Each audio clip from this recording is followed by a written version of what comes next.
अस्सलामु अलैकुम वरहमतुल्लाहि वबरकातुहू। एक सवाल ले लेते हैं, वो ये है कि अगर कोई ज़िना के अलावा किसी औरत के साथ बाकी सब मामलात करते हुए लुत्फ़ उठाया तो क्या उसके लिए गुनाह ज़िना का ही होगा? उसके लिए फिर क्या करना पड़ेगा? याद रखिए, आज ये फितनों वाले दौर में जहाँ कोई एजुकेशन के नाम पे लड़के लड़कियाँ मिलती है, या उसके अलावा बेपर्दा घूमने वाली तो बहुत सारी लड़कियाँ होती है, फिर उसके अलावा रिश्तेदारों में भी अपने घरों में भी खुद बेपर्दगी है, फिर उसके साथ साथ मोबाइल है, एक दूसरे के नंबर्स है, फिर इसी तरह फेसबुक के ज़रिए से किसी न किसी तरह से आज लड़के लड़कियों की मुलाकात हो जाती है। उसके बाद मैसेजेस चलते हैं, उसके बाद इशारे चलते हैं, फिर उसके बाद क्या है, व्हाट्सअप चलता है, फेसबुक चलता है, फ़ोन में बात कर लेते हैं, चोरी छुपे मिलते हैं, पार्कों में जाते हैं, आइसक्रीम पार्लरों में जाते हैं, गाड़ियों में जाते हैं, आऊज़ु बिल्लाह ऐसे ऐसे काम करते हैं। अगर मौका मिला तो जिना तो कर लेते हैं, जिना भी कर लेते। शादी से पहले जिना कर लेने वाले आज हर जगह, ये जिना आम हो गया है ना, उसमें याद रखो बहुत बड़ा गुनाह, कबीरा गुनाह है। इस्लाम में अगर शादी से पहले कोई जिना किया तो उसके लिए 80 कोड़े मारने का हुक्म है। लेकिन किसी को अल्लाह का डर नहीं है, इस्लामी कानून नहीं है यहाँ पर, तो फिर क्या करें?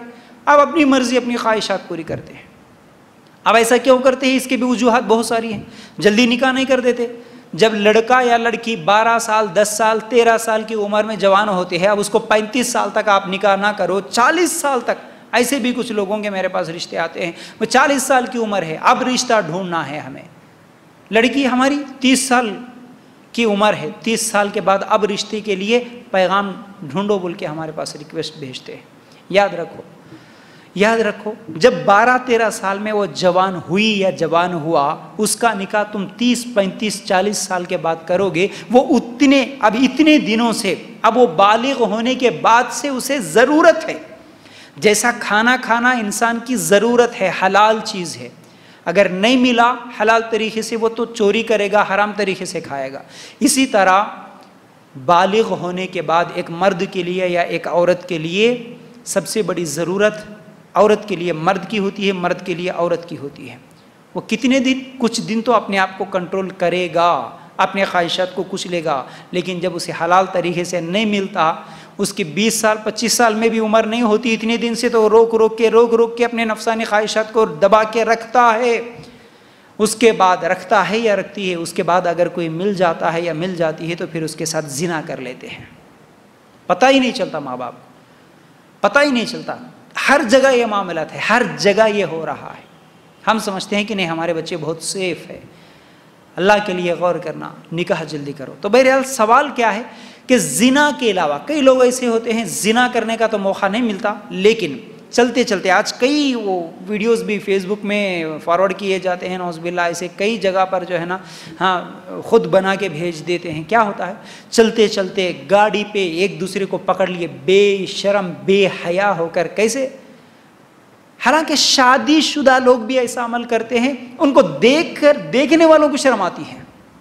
ये सब गैर मुस्लिमों को देख देख के जो है ना, दूसरे मजहबों वालों को देख देख के मुसलमान भी सीख रहे हैं। बुरखा पहन के डिज़ाइन वाला, वो पूरे हाथों को मेहंदियाँ, ये सब चीज़ें पूरा करके मेकअप करके क्या है, गाड़ी पे बैठे तो अब वो उसकी गाड़ी कौन सी, वो जहेज़ में दिए सो पल्सर की गाड़ी में बिठा लेके अपनी दुल्हन को, वो भी कैसा बिठा था, वो औरत अगर एक साइड से बैठे, दो पैर, जैसा कि आमतौर पर मर्द गाड़ी को दोनों तरफ, इस तरफ एक पैर इस तरफ एक पैर डाल के बैठता है, और औरत एक साइड से होके बैठती है। उसमें क्या है, एक तरफ एक जगह ऐसे सिमट के बैठ सकती हैं। पर्दा, हया, ये सब चीज़ें उसमें नज़र आती हैं। लेकिन अब वो बेहया होके, वो भी यूँ पैर उठा के उधर डाल के जो है सब बैठ के गाड़ी पे जाते हैं। क्या है जी, शर्म तो आना चाहिए ना। बुर्खा पहने या साड़ी पहने या फिर जो भी आप पहले कपड़ा पहने, अब उसके ऊपर फिर बुर्खा पहन के जो है ना, यूँ पैर उठा के यूँ गाड़ी पे बैठ के वो अपने शौहर को यूँ पकड़ लेके, अब उसके पीछे से यहाँ गर्दन पे ऐसा सर रख के, उसके साथ बाहों में बाहें डाल के वो बातें करते हुए, वो क्या है, नौज़ुबिल्लाह, ऐसी गंदी गंदी हरकतें, वो चलते चलते गाड़ी पे बहुत सारी चीज़ें कर लेते हो। हालांकि घर में करने के काम, 4 दीवारों के अंदर करने का काम ये लोग बीच रोड पे कर लेते हैं, नौज़ुबिल्लाह। चलते चलते पूरा लुत्फ उठा लेते हुए, मज़े लेते हुए, गाड़ी घुमाते हुए, हाँ नौज़ुबिल्लाह। फिर वो बुर्का पहन के बैठती है तो फिर किसी की पिंडली नज़र आती है, किसी के कपड़े उठते हैं, क्या क्या नहीं होता इसमें बोलिए। शौहर को अगर शादी नहीं हुई तो दूसरे मर्द को इस तरह पकड़ के बैठना, माँ बाप भी बेशरम ऐसे खलेरे भाया पुपेरे मुमेरे बोल के बच्चों को, नौजवान लड़के लड़कियों को, जा बेटा छोड़ के आ जा इसको, भाभी को छोड़ के आ जा बोल के देवर को भेज देते, जेठ के साथ भेज देते, अपने भाई की बीवी को गाड़ी पे बिठा के अकेली को भेज देते। अब उन्हें जाके ऐसा इधर एक उधर एक पैर डाल के सब पकड़ ले के उसको वो पूरे कामा कर लेते हुए, नौज़बिल्ला बातें कर लेते हुए, हाँ उसके गाल चूमते हुए, क्या क्या नहीं करते हुए जाती नौज़बिल्ला। बोलने के लिए शर्म आता है लेकिन करने वालों को शर्म नहीं आती। इस तरह गाड़ियों की हरकतें, चोरी छुपे जाके पार्कों में हरकतें, पार्कों में बैठ के बुर्का पहन के नौज़बिल्ला लड़की के ऊपर इन्हें मिला, उसके ऊपर इन्हें हाथ डाल के, उन्हें इसके ऊपर हाथ डाल के, पूरी बस थोड़ी सी जगह मिले तो काफ़ी है। पार्कों में हर एक पूरा लाइन लगा के बैठते, हर एक झाड़ के पास एक एक आदमी, एक एक झाड़ एक एक वो देख लेके वहाँ पर बैठ जाते होगा, सिर्फ सर नहीं दिखे तो होगा, ओढ़नी डाल लेके एक कपड़ा ऊपर से डाल लेके फिर चलो नौज़बिल्ला।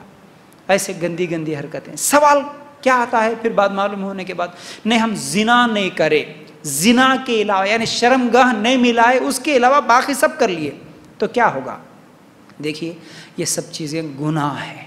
अल्लाह से सच्ची तौबा करें, माफ़ी मांगे, अल्लाह से गिड़गिड़ा के रोएं। आपको नहीं मालूम था, नहीं मालूम हो कि अगर ऐसी हरकतें करें तो अल्लाह से माफ़ी मांग लें, तौबा कर लें, ठीक है। लेकिन अगर कोई हो गया ऐसा अमल, नहीं मालूम था, कर लिया, नफसानी ख्वाहिशात में आके कर लिया, तो फिर अल्लाह के रसूल सल्लल्लाहु अलैहि वसल्लम ने क्या फरमाया। हदीस मिलती है, हमें सही मुस्लिम की ये रिवायत है। सहाबी आए, अल्लाह के रसूल सल्लल्लाहु अलैहि वसल्लम मेरे साथ ऐसा ऐसा अमल हुआ, मैं क्या करूँ, मुझे सज़ा दीजिए। सहाबा का ये ईमान था, मुझे सज़ा दीजिए। तो अल्लाह के रसूल सल्लल्लाहु अलैहि वसल्लम ने फरमाया अगर जिना नहीं किया तो फिर जा कसरत से नमाज पढ़। अल्फाज हदीस के अलग अलग हैं, यानी नवाफिल के ज़रिए से दिन और रात में नवाफिल पढ़, दिन और रात की नमाज पढ़, ठीक है। नमाज पढ़, अल्लाह से माफ़ी मांग, तो फिर क्या होगा, अल्लाह ताला तेरे गुनाह को माफ़ करेगा। तो आज बेनमाजी ही सब ऐसी हरकतें करते हैं, वो नमाज कहाँ पढ़े। तो बहरहाल नमाज पढ़ने से गुनाह माफ़ होते हैं, लेकिन ऐसे गुनाहों से बचना चाहिए। इसका मतलब ये नहीं है कि ठीक है अब नमाज भी पढ़ेंगे फिर लड़कियों के साथ वो हरकतें भी करेंगे, तो फिर वो फिर बहुत बड़ा गुनाह हो जाएगा। क्यों, अगर जज्बात में आके कभी नहीं मालूम हो के नफसानी ख्वाहिशात में आके कभी कर लिया तो उसके गुनाह माफ़ होते हैं जब वो नमाज पढ़ता है, सच्ची तौबा करता है तो। लेकिन नहीं, अब नमाज पढ़ने से गुनाह तो माफ़ होते ना बोल के अब मैं इधर जिना भी करता हूँ उधर नमाज भी पढ़ता हूँ। इसलिए है ना हमारे पास ये सिस्टम, इधर कितने भी हराम काम करो उधर जाके हज करके आओ, पूरे गुनाह माफ़। नाउज़ुबिल्लाह, ऐसा नहीं है। क्यों, सहाबा ऐसा अमल नहीं करे, इन हदीसों को सहाबा ऐसा नहीं समझे। चलो भाई अल्लाह के रसूल सल्लल्लाहु अलैहि वसल्लम तो हमको दे दिए ना एक रास्ता, नमाज पढ़ने से गुनाह माफ़ होते, चलो हम भी ये सब हरकतें करेंगे, ऐसे गुनाह करेंगे और नमाज भी पढ़ेंगे। इस तरह किसी सहाबी ने सोचा? नहीं सोचा। तो हम भी इस तरह नहीं सोच सकते। याद रखो, अगर किसी ने ऐसा कर लिया तो सच्ची तौबा करे और नमाज पढ़ते रहें, यानी दिन और रात में 5 टाइम की नमाज भी पढ़े और नवाफिल भी पढ़े, अल्लाह से माफ़ी मांगे तो इंशाअल्लाह